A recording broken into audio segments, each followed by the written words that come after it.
Baton Rouge, Louisiana, which is about like pulling someone from Tuscaloosa or certain places in the South. You don't see a lot of it, but it happened today.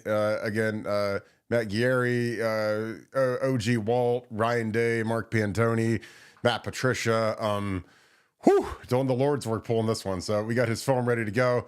He's a superstar in the making. Really excited about him. Great family.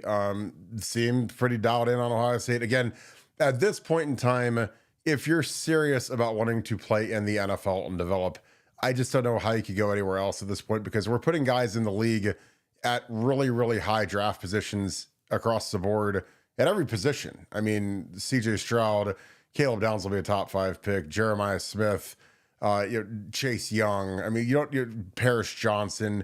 Every position is just like a breeding ground for high level NFL talent, and these guys are starting to get their second contracts in the NFL, and they're enormous. So congrats to Ryan Day and the staff for building a juggernaut, and let's keep this thing going. As always, if you guys enjoy our content, please leave us a like, click subscribe, also click that little alert bell. Again, we appreciate the Scoop family so much. You guys are the absolute best. Thank you to all of our regulars that are here each and every night.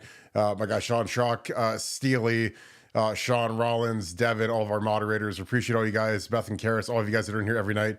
Appreciate you guys so much for making this thing by far the #1 Ohio State podcast, because people lie, but numbers don't. So I appreciate you guys. If you guys want to help us out in a huge way, and you want to get this meetup set up, let's raise up these podcast numbers on Apple Podcasts. It's an easy way to help me out, help Nevadabuck out, help the whole thing out. Type on the podcast app on your iPhone, your iPad, type in Buckeye Scoop, click subscribe. Super easy to do. With that being said, got to bring in my my man Nevada, who is a wily traveling machine. Nevada, Blaine Bradford commits from Baton Rouge, goes to Catholic high school in Red Stick Land, Baton Rouge. Shocked 5-star, #1 safety in the country, top 25 national player.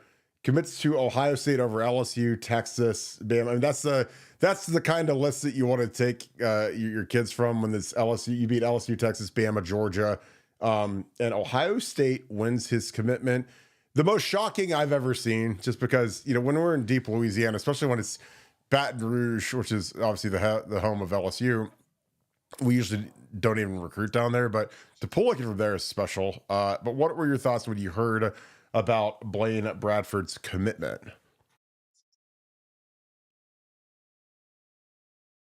Well, first of all, I understand we don't have to say, "Hey, it's a long way to signing day. Hey, he could flip." Hey, we get that. We understand that is absolutely baked into the cake with all commitments at this time of year, let alone one from the deep south, let alone one from the deep south in Baton Rouge, Louisiana. So I understand that and I get that. But having said that, what it shows is it shows that the Ohio State brand is just so strong. And you mentioned, Jeremiah and Caleb Downs. I mean, are there two bigger names in college football than those? I mean, when you're talking about college football for next season for 2025, and you're asked, okay, name the guys. I mean, who are they? I mean, on offense it's JJ, and on defense it's Caleb, and I'm not sure it's close.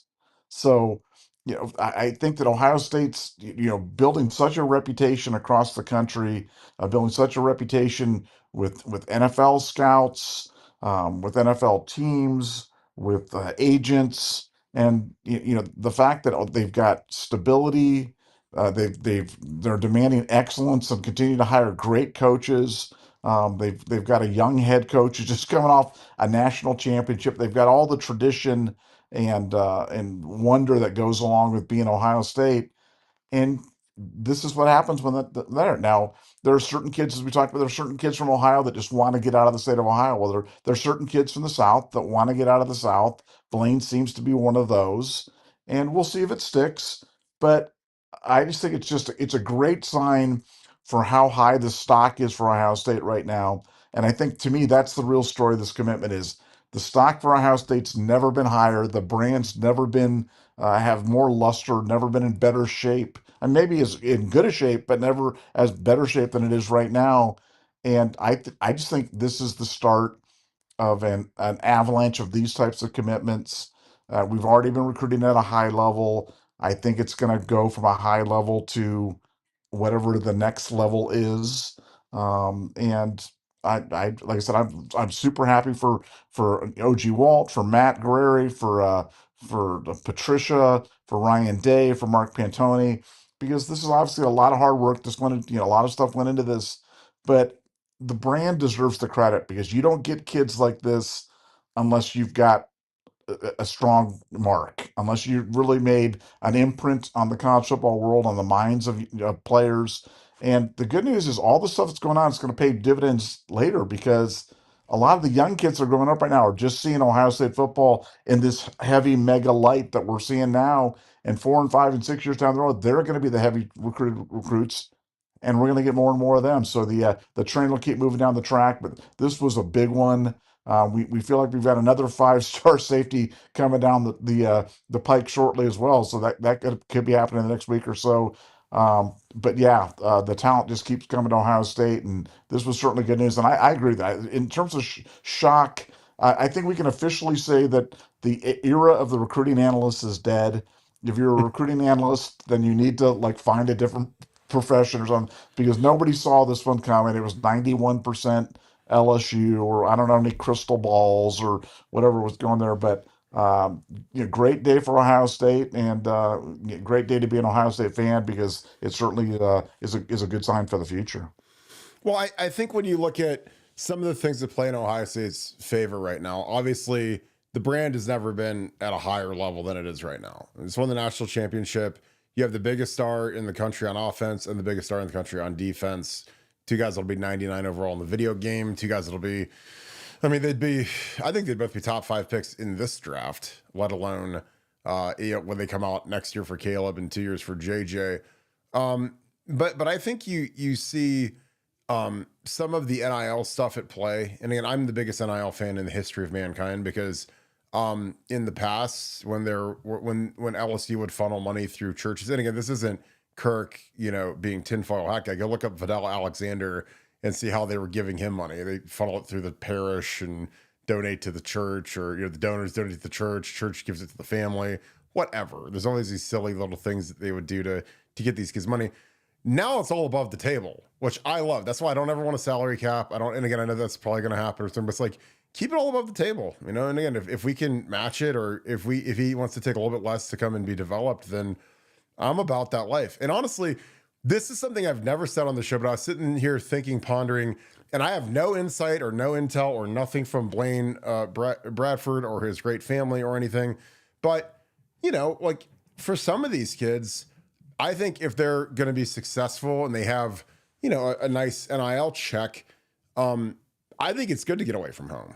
Like, if I'm if I grew up in some area or whatever, and again, not every kid's the same, but for some of these kids, man, when all of a sudden they find money, like you become real popular, people start calling you, people want, interest-free loans, people want their houses paid. Again, for some of these kids, it's a nightmare to get money. And that's why a lot of the pro athletes, I don't think, and again, I'm not trying to be silly because they're not all the same, but I think a lot of these guys that go broke as pro athletes is just because they don't know how to say no and they're too generous. So, when a kid gets a little chunk of NIL money and all of a sudden, the second uncles and cousins start coming out, and this is not related to Blaine, but this is just a general statement about the state of NIL. Like for some of these kids, man, like I think I'd be excited to get away from where I come from, because like I don't want to be, people, I come home to see my mom and there's people waiting outside to, see if they can help out with their dog's funeral or their dog has cancer or their alternator gave out or something. Cause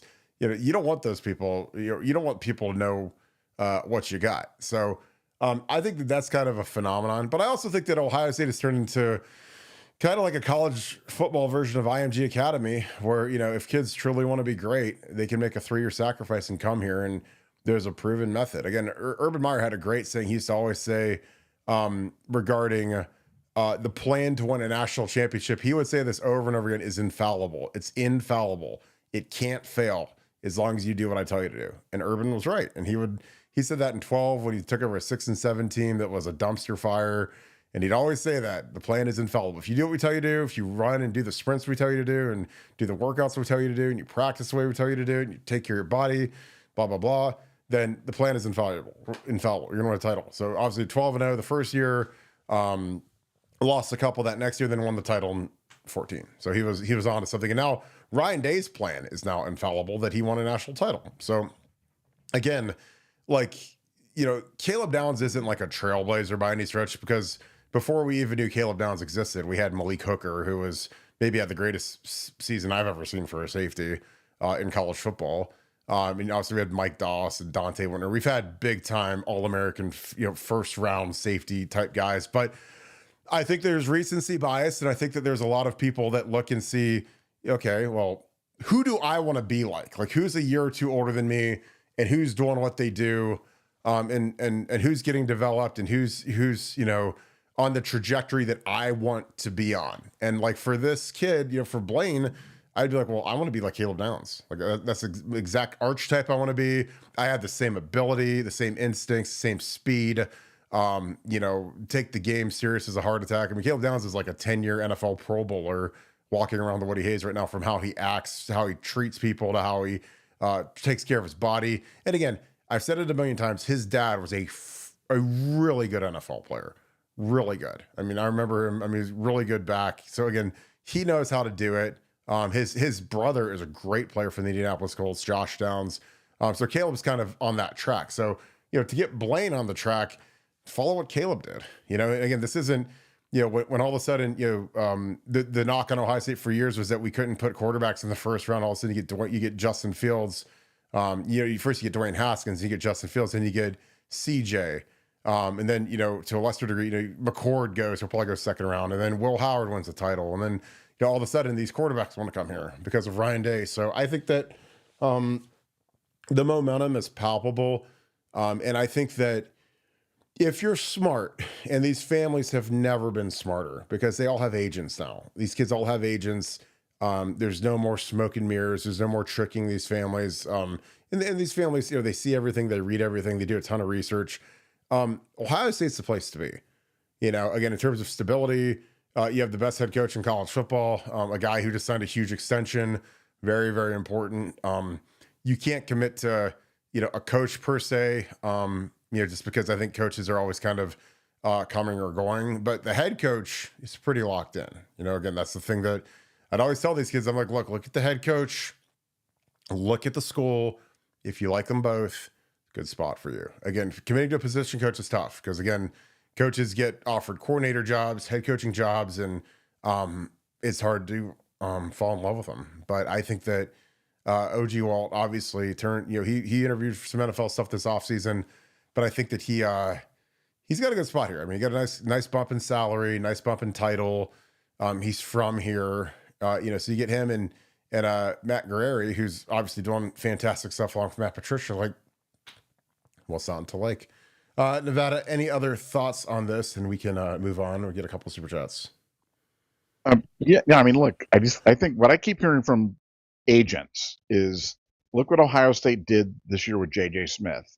Look what Ohio State did this year with Caleb Downs. And not that Caleb Downs wasn't a great player, but the way that they featured him, the way that they moved him closer to the line of scrimmage, I mean, they actually almost invented a new position for him on the go, to feature him, to, you know, kind of highlight his talents. And, you know, JJ came in as one of the most hyped freshmen. If you guys have been a fan of the show, you've been hearing us talking about JJ Smith, you know, since he was a wee lad back in high school. But he surpassed expectations. I mean, Ohio State managed to take a guy that had the weight of the world on him, that everybody was saying how great this guy was, and he blew it away. So Ohio State clearly knows how to feature players offensively. They clearly know how to feature players defensively. They clearly have guys in place that can kind of take your individualized talents and showcase them in a great way. If only we had a sports information department that was as good as marketing the players as the football team was in developing the players, we'd be an unstoppable juggernaut, because that's the only thing that's missing. You know, we've won some postseason awards. We don't win enough postseason awards. We don't get enough of the attention, because these players are truly remarkable. The development that's going through them is truly remarkable, and that's why you end up with guys like Blaine Bradford, on your team, or at least committed now, in April, because you're playing guys, because you're not just bringing guys in and then they're disenchanted and then leaving. You're bringing guys, if they're good, they're playing at a high level, getting highlighted, and just enhancing their stock with the NFL, because at the end of the day, that's where the big pot of gold is anyway.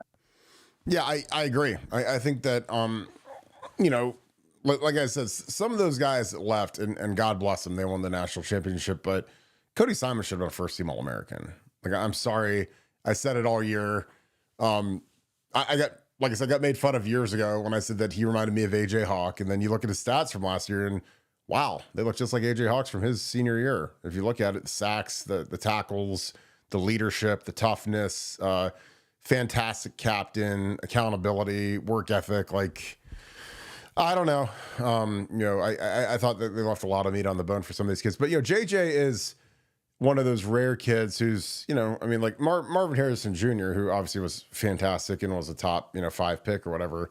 I mean, he called Jeremiah like the LeBron James of college football, in a good way, in terms of the phenom and because there's a lot of phenoms that come out of sports. Cooper Flagg is like a phenom, but he's not like a LeBron James level phenom. Like there's levels, and JJ is going to be a supernova for recruiting, because kids want to come up and see that kid. They want to come to practice, and the first thing they're going to look for is number 4 on the field. Where's number 4 at?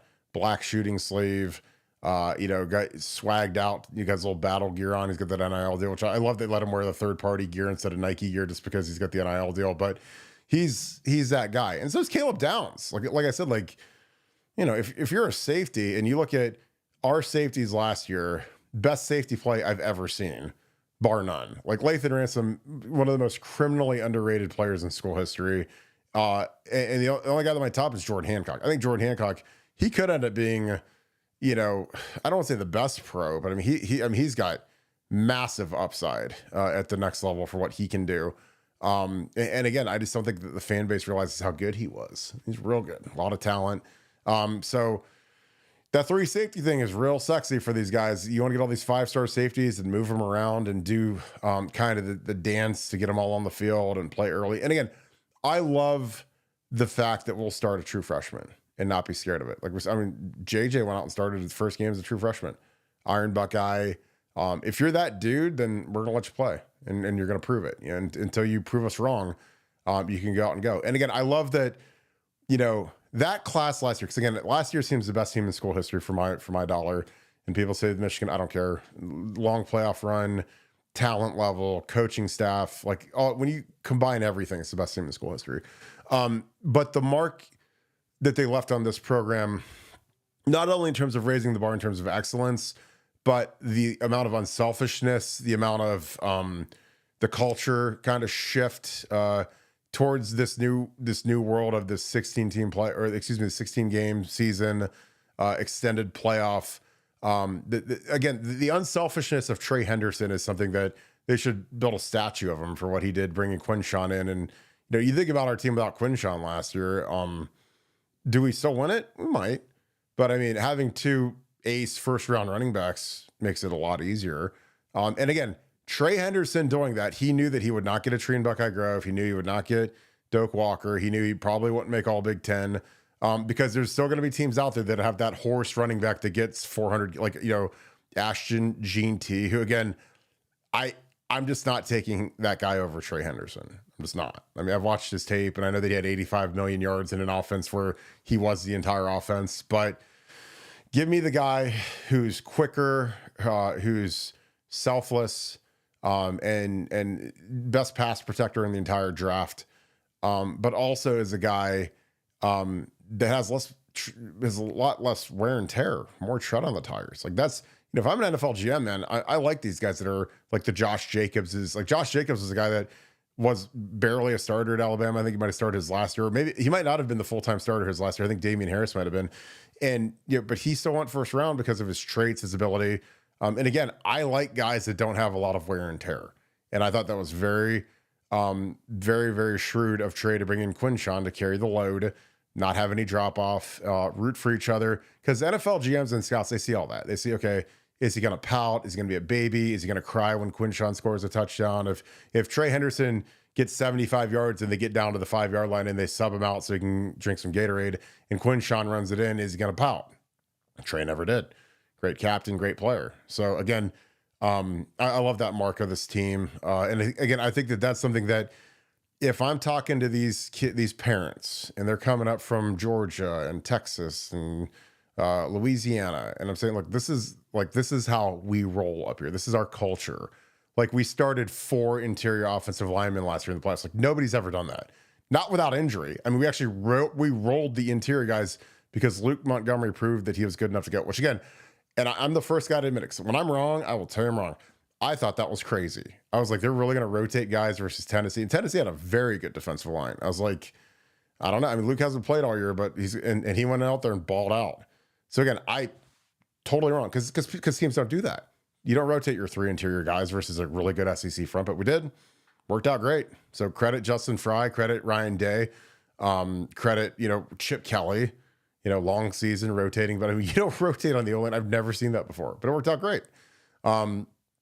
Same with the D-line, same with, a lot of these positions where guys were revolving around. And like I said, I talked to the parent of a 5-star kid today, and I was like, look, I don't know if we're going to get your kid.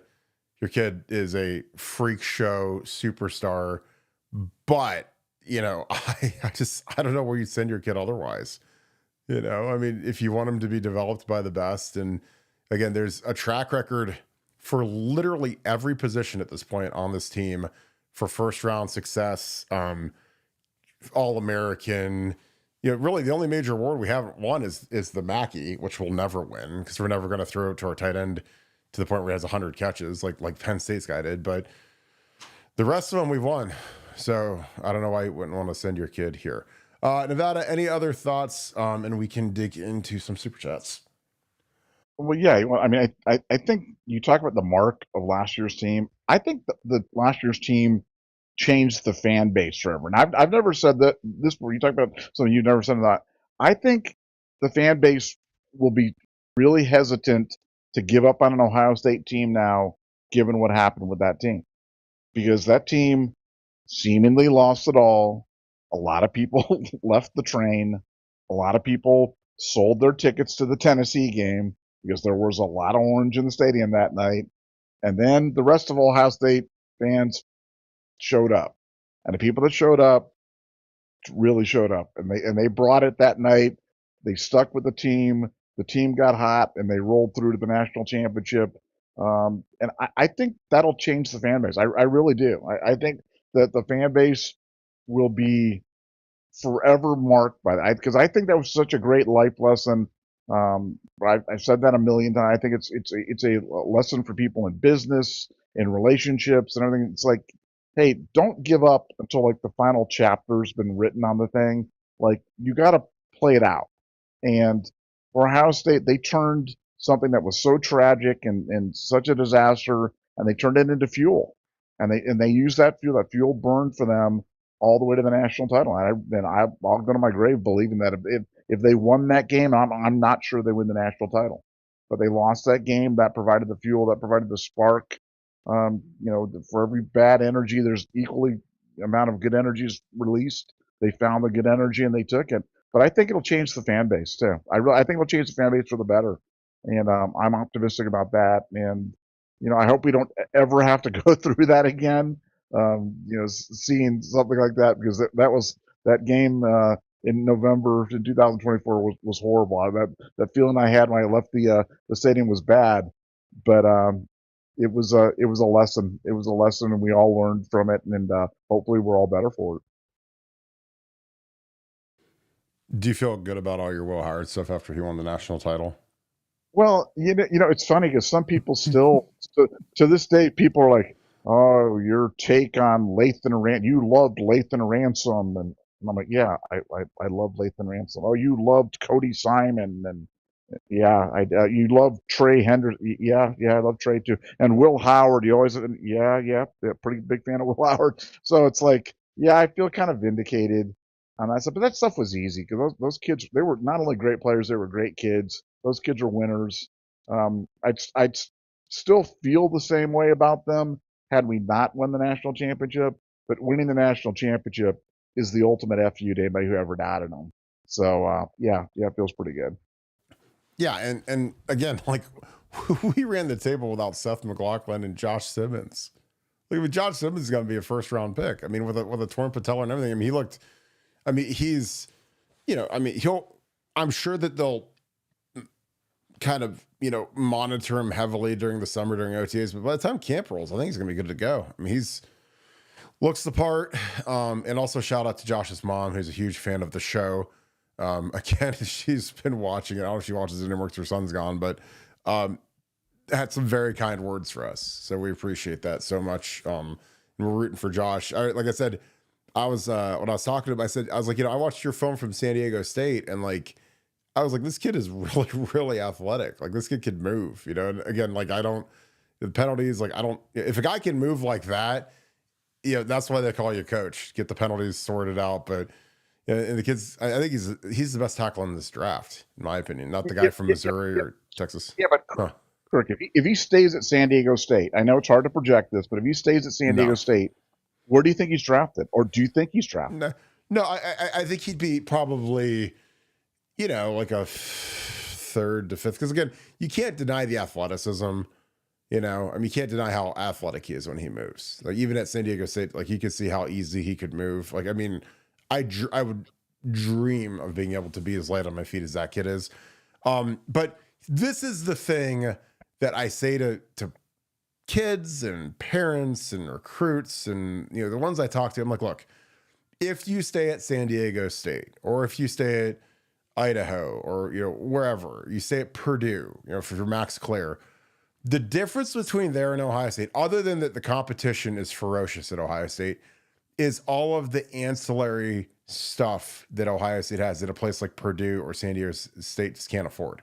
Like cryotherapy. This will sound stupid to you guys, but I'm telling you, when you beat yourself to death working out and they beat the tar out of you in practice, and like you've got the cryotherapy, you've got the $350,000 underwater treadmill, which when they put that in my senior year, I ran on that thing every day. It was the greatest invention of all time. I got super lean. I would run miles and miles and miles on that because I wanted to get my cardio as good as I could. It was a godsend.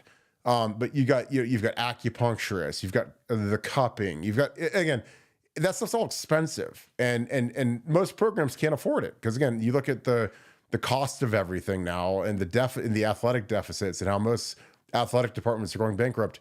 Ohio State's not. They've got the money for it. So when you're Max Clare and you show up and you look at all the training facility stuff that you have here that you didn't have at Purdue, and again, Purdue, nice program, whatever, not in the same universe as Ohio State from a budget standpoint, or an importance standpoint, that all matters. Not to mention Mickey Marotti, the nutrition, which again, I know that all sounds like just jargon and recruiting, whatever, but like, again, of all the things that I get like jealous of that these guys have now, like the recovery stuff they have now is incredible. And I'm like, the quicker you can recover and get back to feeling normal, and then you can go kill yourself again in the weight room with Mickey or go do extra field work or whatever. And then you can recover again and again and again. It just makes these guys, it just compounds like at a crazy rate. So I love that. I love that stuff for those kids.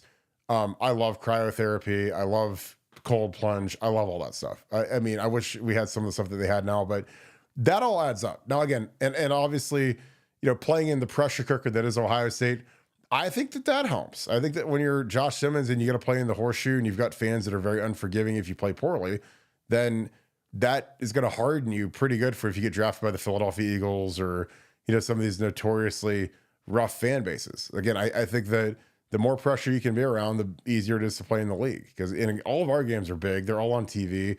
Most of them are nationally televised. We have game day and big noon kickoff 7 or 8 times a year now. So I don't know. I think that's part of the allure, because if you're a really good player at Bowling Green or Utah or wherever, and you hit the portal and you can come to Ohio State and you see all of these things that'll help you get to the league, you got to take advantage of it. I mean, you just have to. And I think that's something that helps. But honestly, for Josh Simmons, like Mickey Marotti is like his best friend, get around him and Do I know if Josh puts up 33 reps if he stays at San Diego State? He might. It's a tough kid, works hard, but there's work, and then there's like Mickey Marotti work, and they are not the same. I promise you. So, if my kid's the lineman, and I could set him to Mickey Marotti all day, every day, and same, and really with any skill position. I mean, any position, but like a lineman, he does yeoman's work. I've seen it. I mean, I lived it, not as a player, but as a coach, and I'm just like, yeah, this is what these guys need. So, anything else on that? No, just it's fun to see. Josh Simmons would be like a case study for the transfer portal, and why it matters where you're developed, why it matters where you play, and why coming to Ohio State is good. I mean, because Caleb Downs, you could talk about, hey, Caleb Downs was a All-American at Alabama before he came here, blah blah blah. But Josh Simmons was the guy that I believe led the nation in procedure or holding penalties or whatever it was, and now he's going to be a top 20 pick. Couldn't be happier for him. Couldn't happen to a better kid, and I think he's going to be a great representative of Ohio State in the NFL, and a very rich one. So good for him. Well, and the other thing is like another guy's that is Seth McLaughlin. I mean, Seth was a 7th round pick, free agent type guy coming from Alabama. I mean, Seth didn't make any level of all SEC after his junior year. He was an honorable mention all SEC. Now, again, I could be wrong. There might be some ancillary team, but I believe I looked at. I know he didn't make first or second team. I looked at the media team. I looked at the coaches team, because every conference has 2 teams. There's the media team and the coaches team. I don't think he made any level. I don't even think he made honorable mention. So, again, you remember the refrain when he signed up here. It was like, oh, God, we got the guy that can't snap the ball in the Michigan game, and he sucks, and what are we doing, and whatever. And the dude wins the Remington. He's a consensus All-American. So, I mean, like, there's another. I mean, that's a 1-year fixer-upper. I mean, that's like flipping an outhouse and turning it into a penthouse. And I'm not calling him an outhouse. I'm being funny, but it's like, his stock wasn't super high. And now, obviously, with the Achilles, it's going to be interesting to see where he gets drafted. But, dude, I mean, for a guy to not make any level of all SEC and then win the Remington, that's insane. Because on a lineman award, a lot of times it's the guy, if there's a, you guys all get the Phil Steele and the preseason lists, the preseason magazines. In general, I would bet you a very high percentage of the time, if a center is on the preseason first team All-American list or second team he's probably going to win the Remington, because you don't have any stats. And if your team's good and you run the ball good, you're probably going to get it. But he really wasn't anywhere on there, and he won it. So again, that's why when you guys want to evaluate recruiting, which we all love to evaluate recruiting, and coaches that can recruit and coaches that can't recruit, like, you have to factor in transfer portal additions. Because Justin Fry got killed for not getting David Sanders Jr., but I'm like, dude, he got us Josh Simmons and Seth McLaughlin, and his offensive line, like Luke Montgomery, and he's got all these young guys out there playing. Again, most teams, if they lose an All-American left tackle and the Remington Award winner at center, if you lose those 2 guys, your offense is probably going to look like vomit when it takes the field. If you lose, your 2 best players, and ours actually got better somehow. So again, as much as people hated Greg, because a lot of those guys were Greg Suarez guys too. They hated Studs recruiting, they hated Fry's recruiting, but I'm like, well, damn. I was like, I mean, that's the deepest offensive line I think that's the deepest offensive line in Ohio State history. Like, period. I mean, we've never been able to lose that many guys and still be good, let alone dominate in the playoffs versus elite players, elite teams, Oregon, Texas. I mean, even Tennessee. I mean, Tennessee's D-line was as good as there was in the country. Penn State. I mean, it wasn't like we were playing, we weren't playing Akron and Howard and, Buffalo. We're playing like real teams with a makeshift line, and guys played well. So again, like I said, I love the future of the program, and but I love where Tyler Bowen's going too. And we'll see him coach him out this year. But the recruiting's been it's been nailed so far. It's been good. Nevada, any other thoughts that we can dig into some super chats? Well, I don't know what we're going to do without David Sanders in 2025, but we will be strong, Buckeyes. We'll try to go on without him. I'm just telling you, man, like, you guys can hold me to this, and you can say Kirk's buffoon, but like, paying $2.5 million for a freshman tackle is something I'm just not in the business of. If you can get a superstar tackle that wants to transfer in, who's got college film of him locking down good players, sign me up every day, all day. But for a kid that might be, now again, at Tennessee where they're not real good, he might start, which is great. Is he going to play at a level of a national champion? Probably not, because he's a true freshman who weighs like 280 pounds. So, I mean, like, would I rather have Josh Simmons over him? Yes, any day of the week. And again, you got to remember, Josh had a year left. He declared early.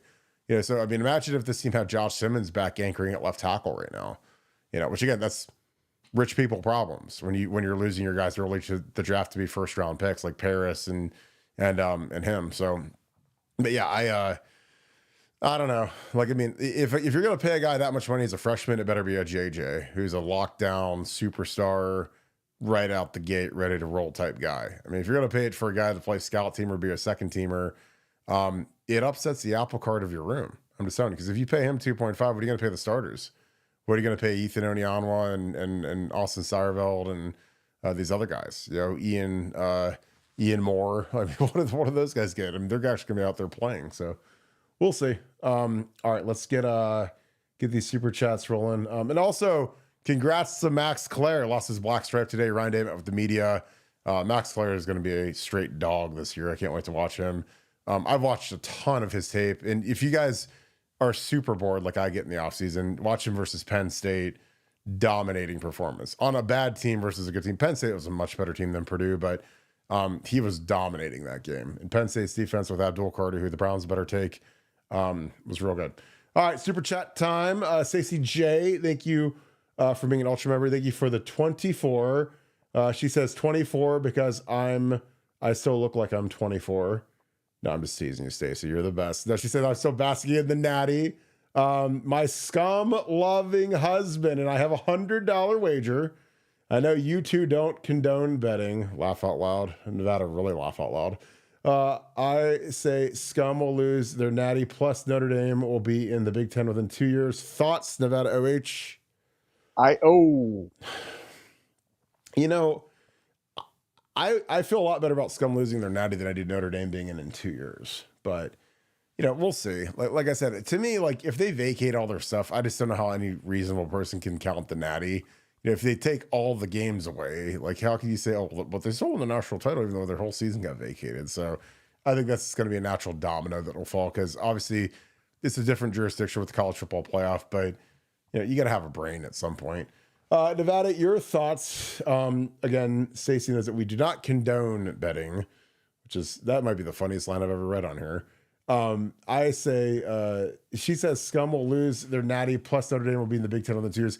I mean, that's a big parlay, girl. So, I mean, I hope you got some good odds on that. Because, I mean, Notre Dame in the Big Ten within 2 years that's a big. What are your thoughts, Nevada? Notre Dame will end up in the Big Ten. Will it be in the next 2 years? I would bet against that. I think that's probably more a 5 to 7 year type of proposition. But Michigan's going to lose the natty. And Michigan's going to lose the natty. That's gone from being like a plus 400 thing to I've got that at like minus 180 right now. So, yeah, so I like half your bet. I like the other half of the bet. I just don't like the timing. I think 2 years is going to be. I think it's going to move a little bit slower. It's going to come down once they kind of redefine what the playoff's going to look like going forward. Maybe once, maybe even twice before Notre Dame gets pushed into a conference, which they will eventually. I just don't think it'll be 2 years. Yeah, I'm with you. I think that the 2 year thing is tough just because Notre Dame's not easy to deal with, but I think that this new reality of this playoff and potentially us getting 4 automatic bids is going to make the Big Ten a little bit more enticing. Plus, they just fit the Big Ten. I mean, look at their footprint. So we'll see. Poober12, thank you for being an ultra. Thanks for the 5. Says, in my opinion, Brian Hartline is the best position coach in the country. Clearly the wide receiver GOAT, but indirectly a top DB recruiter. These DBs want to practice versus the best. Nevada, I'll let you go first on this one. I think it's a great point. I mean, if you're a DB and you want to, it's the iron sharpens iron thing. You want to go up against the best wide receivers, and no one has better wide receivers than Ohio State. So the combination of great wide receivers along with great defensive back coaching, an elite, a commitment to defense and a defensive reputation like Ohio State's always had. But certainly, number one the last 2 years. Everybody knows we play great defense, put out great players. I think it's a great point, and I think that's no small reason why so many great defensive backs and safeties want to be at Ohio State. Yeah, I think that Brian's obviously done an incredible job. Which again, it was a pretty easy bet that he'd be good because he was such a great technical player. He was super tough. He was a guy that as competitive as there's ever been at Ohio State. I mean, I remember when we when he first came down and was running sprints in the summer before he even got there, and he's crushing guys. I mean, he's crushing guys. He was beating everybody not named Ted Ginn basically.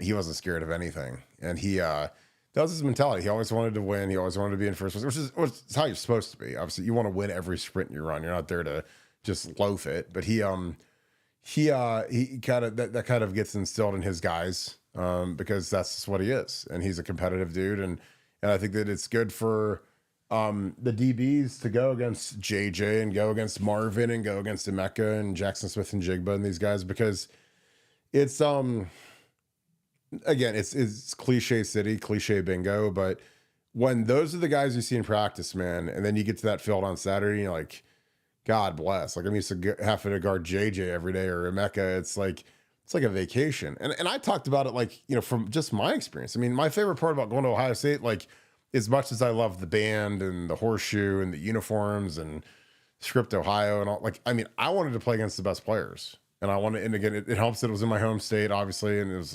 everything else. But it's I wanted to play against the best players every day. Because, when you're a senior, my senior year, every day when I walked out to practice, I had to see Cam Hayward and Vern Golston. Cam's a first ballot NFL Hall of Famer.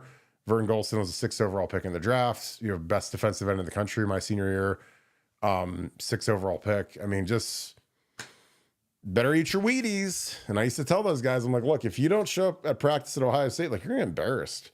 And again, if you're not getting your rest, if you're not taking care of yourself, if your mind isn't where it needs to be, because again, when you're in college, man, there's a billion distractions. I gotta take a final. I've got homework to do. I've got to type a paper. Girlfriend dumped me. Girlfriend, whatever. I want to play this new video game. Whatever. There's a billion different things that go through these kids' heads. I'm like, look, I mean, that's all great, but you gotta lock in on the field, man. And I'd say this to the kids when they're going out to practice. I'm like, look, it's just 2 hours. You can do anything for 2 hours. Isn't that long, and that kind of determines your mood for the rest of the day and going into the next day. Because if you go out there and lay an egg during practice, then you got to watch it on film with your coaches. You're going to get embarrassed, going to get humiliated, and you don't want to do that. Now, our guys still going to get beat, make mistakes, of course. But you want to mitigate that as best you can. You want to get as few of them on tape. And plus you have a chance to crush guys too. So you get out there and you lay the wood to some guys, double team some guy, put a guy on the ground.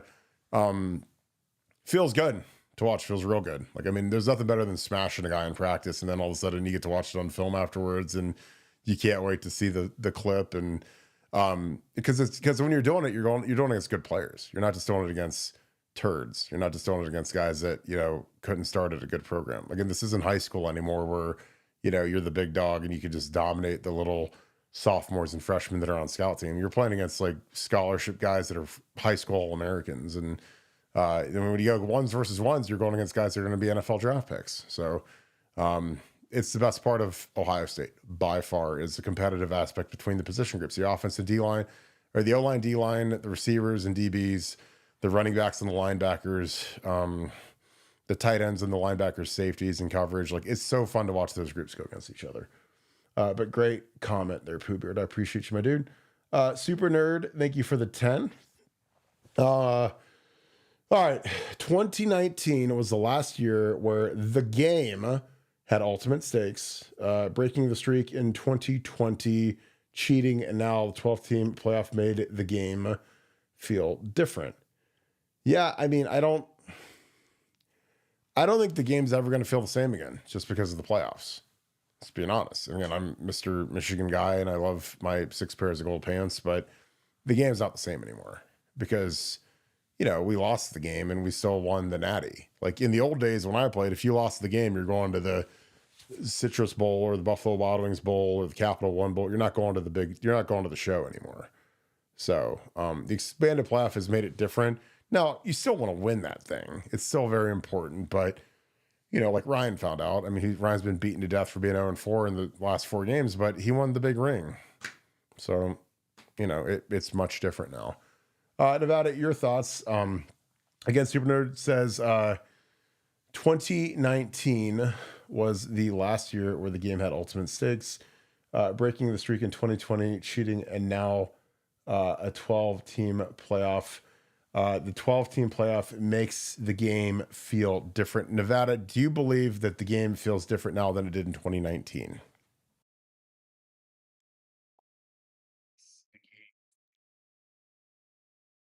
Well, I mean, it's different. I mean, you mentioned before. I mean, some people have kind of pushed back when we said that, and they're talking about whether we're coping or whether we're when you're saying the game is irrelevant. I'm not saying it's not irrelevant. It just means something different than it did before. It used to be an absolute pathway to the national champion. You could not win the national title without beating Michigan, and that was part of the reason why the game took on such a mythical importance because it was an all or nothing type of thing. If you won, you generally got to go to the Rose Bowl or something else, and that was the big prize. And now the big prize is different. You can get there a lot of different ways. So beating Michigan will always be great. I I hate that team beyond all measure, and I want bad things to happen to them. But having said that, you can still lose the game and go on. And so yeah, it's just different. And I know some people push back on that. Some traditionalists, we have very regional people on our board, a few that say they're still unhappy with the season because we lost to Michigan, despite winning the national title, which I think is insane. But these are rational people that say it. So some people are just kind of locked in that dogma. I'm not there. I think it has objectively changed in importance. And I think as fans, we just got to continue to, we don't have to like it, but we just have to continue to evolve with it. Well, with me being the resident expert in losing national championship games, having lost 2, and beating Michigan 4 times as a player, as a starter, I can assure you, I would much rather have a national championship ring than my gold pants. Promise you. I trade all of them for a national championship ring because that's the ultimate. I mean, Ryan Day could have. Here's the thing. So let's just end it all now, just because I'm the silver bullet when it comes to blowing these conspiracy theories and these stupid narratives out of the water. Ryan Day could coach. Ryan Day is like 45 years old. If he coached for the next 100 years and was 145 years old and he just was like a floating head on the sideline with an AI bot and a brain floating there, and he beat a Michigan 100 times in a row, and he was 100-0 versus Michigan for the rest of time, but he never won a national championship. What is the first thing that all of the haters would say about Ryan Day? He didn't win the Natty. That's it. So he's 0-4 against Michigan, but he's got the big ring now. So with that big ring, he is automatically a college football Hall of Famer. Automatic, first ballot. He'll be the second he retires within like 3 or 4 years, whatever the waiting period is, he's in the Hall of Fame. So again, like as much as it's great to win regular season games, like winning the big ring is the ultimate. And honestly, for him, it's the ultimate FU to all of his haters. So again, I'm happy for him. Again, I hate to see what Nina and his kids, RJ, and what they have to go through from some of the people that are very vile. And again, and some of those vile people are really good friends with the beat writers, but they say heinous things. That got spotlighted, and those are some of the. I mean, that guy's best friends with some of the beat writers. Like Ryan Day, those guys can't ever say anything to Ryan again, which I think is great. It makes me extremely happy. Because again, like at the end of the day, all that matters is how many national championships you win. That's it. Nobody cares about anything else.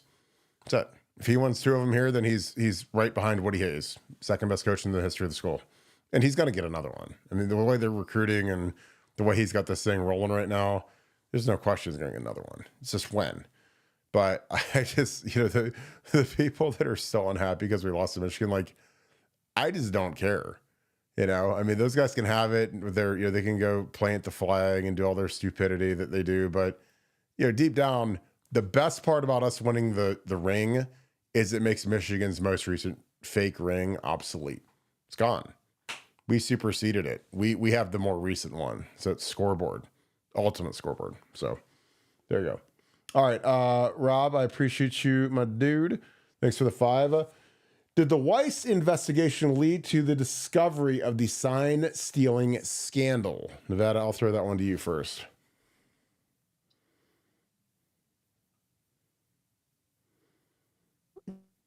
I told that was been told that early on. I've been told that early on when this whole thing was just breaking, that this is where everything kind of came from. This was kind of the fruit that this came from, and when they were looking at the computer, and then they mirrored it, they turned it over into an investigative firm. But all this stuff came from Michigan. It came from the Ann Arbor Police Department looking at Matt Weiss's computer. So I believe that to be the fact. I mean, it seems like an awfully big coincidence that they go through. I mean, like, again, we read off the one time all of the equipment, the number of hard drives and the number of computers. I mean, he had just tons of terabytes worth of film and video on there. So again, seems like an awfully big coincidence that they have this huge data breach. And again, when something like this happens and you find this huge data breach where he's downloading all this illicit content, like, they're going to look at every single file, and that's going to take a long time. You're talking about terabytes of images and going through them, and who is this and who's this one and what's this one. And then when you find some of the stuff that they found and you're like, why do they have all this film? Not good. And now, Kirk, do you want to hear something funny? What's funny is, when Matt Weiss started at Michigan, right? What 2021 or whatever it was, right?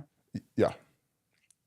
Do you know when he got his computer credentials? Ooh, you tell me. 2015. Seriously? Yeah. So he had University of Michigan employee computer credentials 6 years before he worked for the Ravens. When he worked for the Ravens. Strange. Yeah. I mean, like, when I worked at Ohio State, like, when you get your employment letter and you're signed up, like, HR makes you a thing, but as soon as you leave, man, they turn that off. So you don't just get to like I would bet Urban Meyer doesn't have like a, like an active Ohio State email address because he's not an employee there anymore. Nobody. One thing to have it after he had it before the Harbaugh thing with Michigan. He had it 6 years before he started working there. I mean, that's all. That's all in the lawsuits. All the lawsuits are all published. It's all in the lawsuits right now. I mean, that is crazy. I mean, come on, right? Talk about follow the smoke. I mean, what was he doing? Why did Michigan give this employee of the Ravens Michigan your credentials? I mean, interesting. Was it for play? Was it for player stuff? Was it for scouting? Was it for draft stuff? Or was it for something else?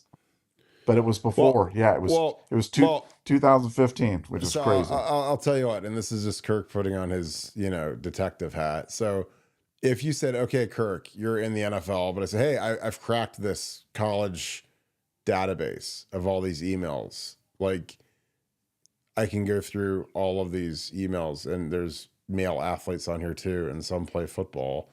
And I can crack the code to get into their film vault, get into their film system, and rip the film and upload it onto your servers from Baltimore in the off season.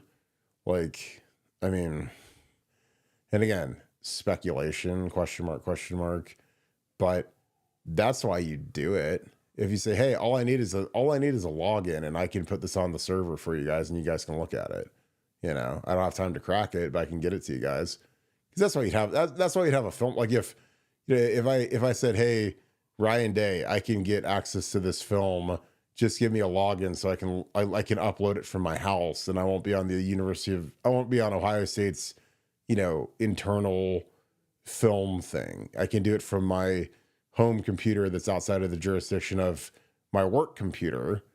Again, this is all speculation, but I mean that's why you do it, because then all of a sudden, because if you're uploading a bunch of stuff inside of Ohio State's internet sphere where there's IT people everywhere and they monitor everything, and you're using your Ohio State laptop, that'd be real easy to figure out, trace if there's some sort of unusual activity, the amount of uploading that you're doing randomly.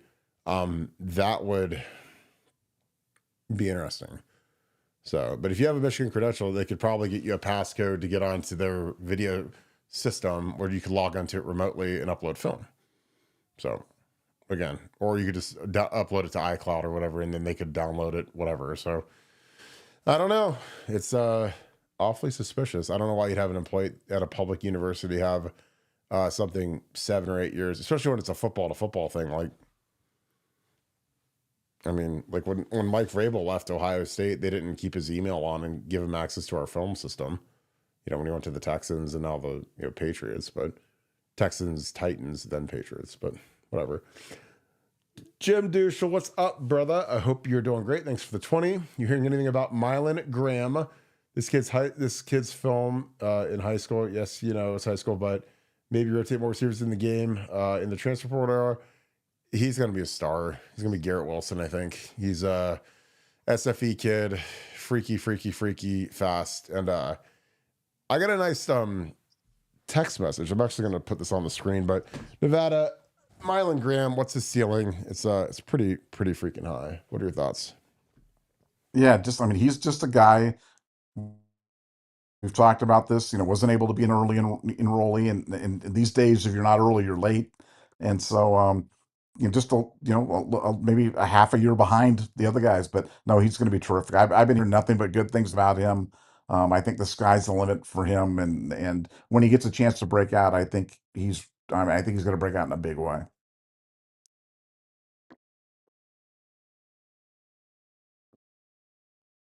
Sorry, I got this text from my boy Brett Getz out at the OT7. Guys, this is Dakota and Caden Dixon Wyatt.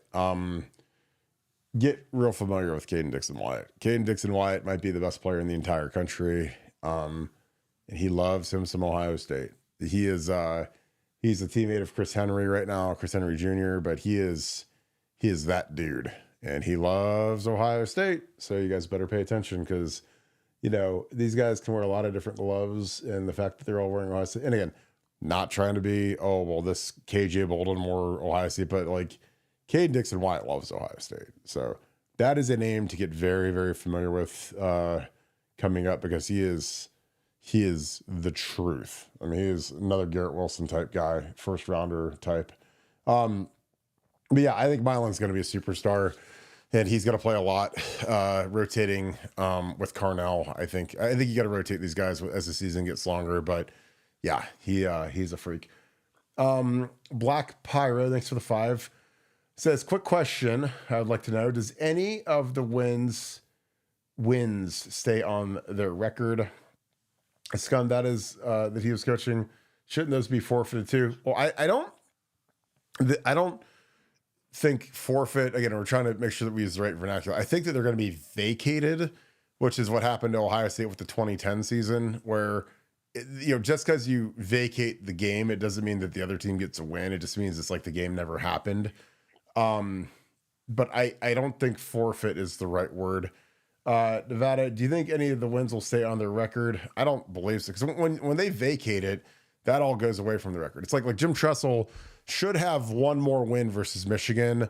I think he should be 9-1, but it says he's 8-1 because they took away the 2010 win. And he also doesn't have the Sugar Bowl victory on his record either.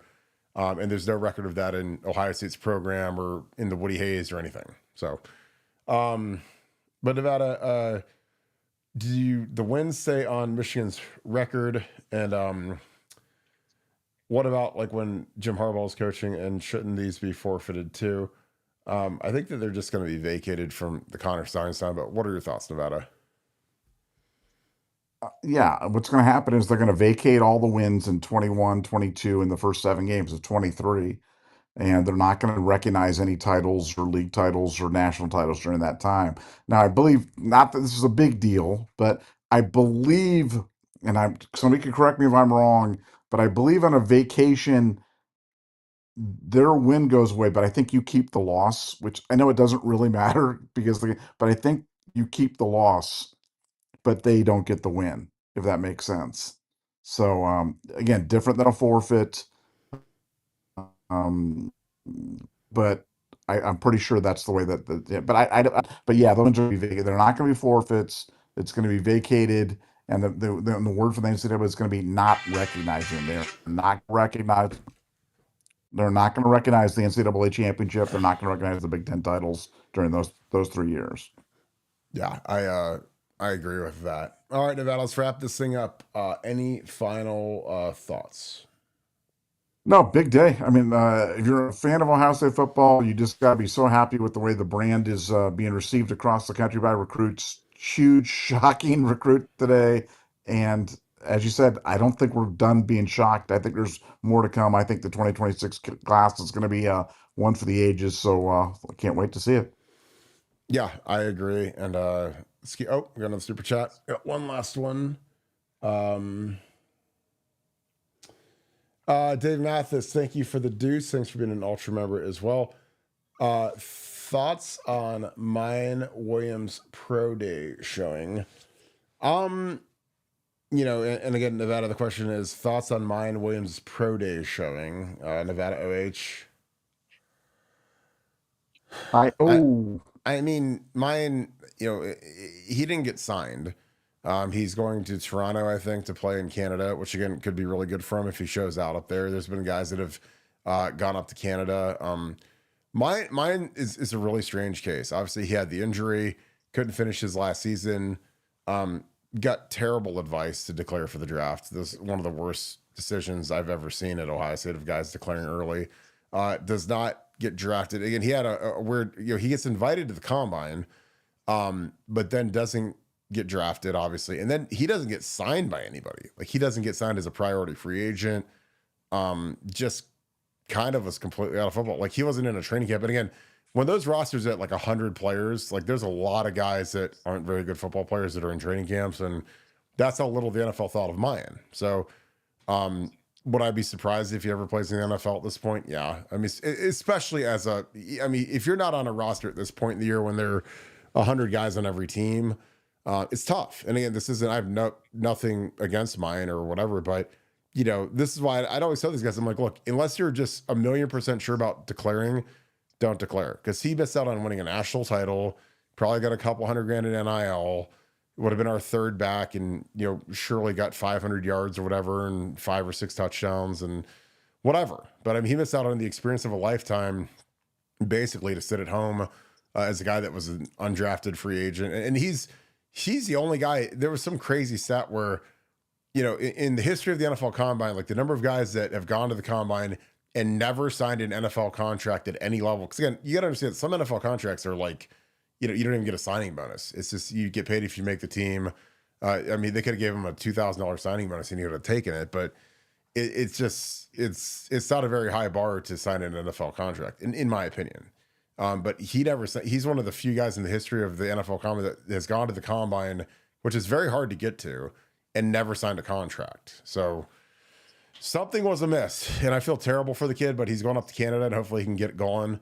But again, if he would have done something in that pro day, then I think that one of the teams would have signed him. But I think that he's just trying to keep it rolling along, which again he deserves to, and I wish him nothing but the best. But the fact that there was a point in time where Tony Alford started him over Trey Henderson is the dumbest thing I've ever seen in my life. But is what it is. Nevada, any thoughts on Mayan Williams Pro Day showing? And we can wrap the thing up after that.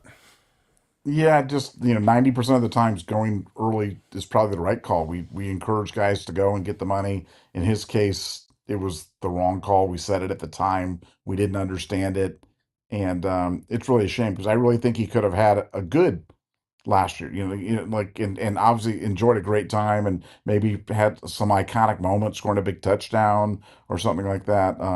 But hey, sometimes guys take longer to turn it around. If we learned anything from last season, it's like don't write anybody off until the end of the story. And so I'm rooting for him to turn it around in Canada and get back to the NFL. So let's go Mayan. Yeah, I hope he has a good year up there. And again, if you pop up there, then I mean, it's easy to get signed to a roster right as training camp starts. So good luck to him. So with that being said, as always, I appreciate you guys. If you guys enjoy our content, please leave us a like, click subscribe, also click that little alert bell. Again, I appreciate you guys being big parts of what we do.